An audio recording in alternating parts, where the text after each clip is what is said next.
13 वर्षाच्या अनुभवाने सांगतो, त्याच्यापेक्षा जास्त आनंद असतो जेव्हा तुम्ही इथं बसलेला असता आणि त्या टाळ्या शिट्ट्या तुमच्यासाठी वाजत असतात.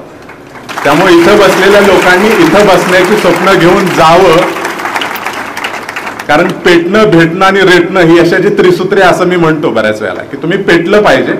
कदाचित माने साहेबांची धडपड ती असावी की या विद्यार्थ्यांना कुठंतरी आयुष्यामध्ये काहीतरी मला बनायचंय, करायचंय, याच्यासाठी त्यांनी पेटून उठलं पाहिजे. त्यांना चांगलं मार्गदर्शन कुठंतरी भेटलं पाहिजे. आणि ग्रामीण भाषेत रेटणं म्हणजे चांगला अभ्यास करणं अशा अंगानं, कष्ट करणं अशा अर्थानं म्हणतोय, तर ते केलं पाहिजे. तर माझा नशिबावर नाही तर माझ्या प्रयत्नांवर विश्वास होता. एक वाक्य आहे मराठीतलं की नशिबाचा खेळ सारा ऐसे कधी म्हणू नका, प्रयत्नांचा डाव आहे पूर्ण करा सोडू नका. आयुष्य हा प्रयत्नांचा डाव आहे. योग्य दिशेनं सकारात्मक दृष्टिकोन ठेवून जर तुम्ही कष्ट केले तर क्षेत्र कोणतंही असो तुम्हाला यश मिळतं. यश मोजण्याची परिमाणं वेगवेगळी असू शकतात, कुणाला जास्त मिळालं, कमी मिळालं, पण यश मिळतं. हे तुम्ही लक्षात ठेवलं पाहिजे.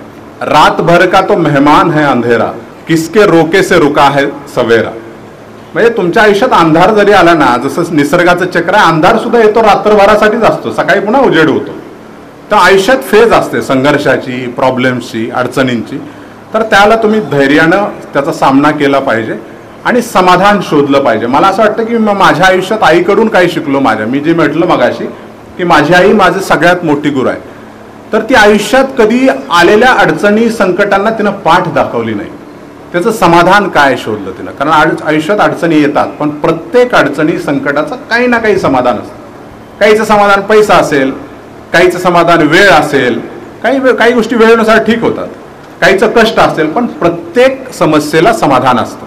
मला आत्ता सुद्धा जरी विचारलं डोळं थोडंसं झाकून काही ठराविक गोष्टी की स्टेशनरी वेव्हची व्याख्या सांग, असं डोळं झाकले मला आठवायला लागतं.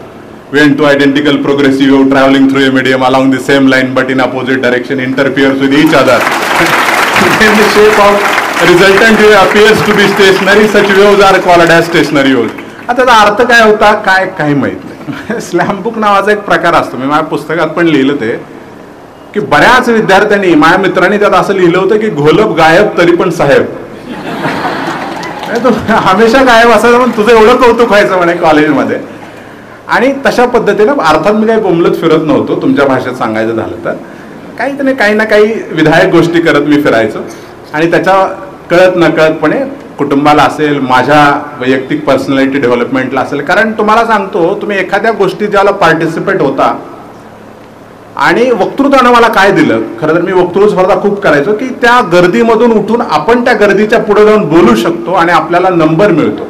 म्हणजे ह्या गर्दीमध्ये आपली काहीतरी वेगळी ओळख आहे आणि आपण आपल्याला प्रूव्ह केल्यानंतर लोक आपल्याला अप्रिशिएट करतात. हा जो एक वेगळा कॉन्फिडन्स आहे ना, तो त्या वक्तृत्व स्पर्धांनी दिला मला. मी आर्थिकदृष्ट्या फटका माणूस होतो, पण सामाजिकदृष्ट्या मी प्रतिष्ठित माणूस होतो. म्हणजे मी गावामध्ये, त्या महागाव सारखं गाव की ज्या गावाची ओळख महाआगाव गाव म्हणून आहे आमच्या तालुक्यामध्ये, सातत्यानं भांडणं, मारामारी सारखं पेपरला येणार गाव, त्या गावात पहिला एक गाव एक गणपती मी केला होता साहेबात. गणेशोत्सव सुरू आहे, त्या सगळ्या लोकांना एकत्र बसवून समजावून की हे नाही ऐकणार कोणी केला. त्या गावात पहिलं रक्तदान शिबिर मी घेतलं नेहरू या मंडळाचा अध्यक्ष असताना.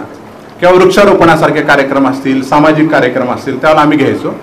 एका दगडाला दोनदा ठेचकाळणं याला मूर्खपणा म्हणतात. त्यामुळे तुम्ही एक चूक परत करू नका. प्रयत्न करत असताना अडथळे, संकट येतात, ठेचा लागतात, पण त्याच्यातून आपण सुधरत पुढे गेलं पाहिजे.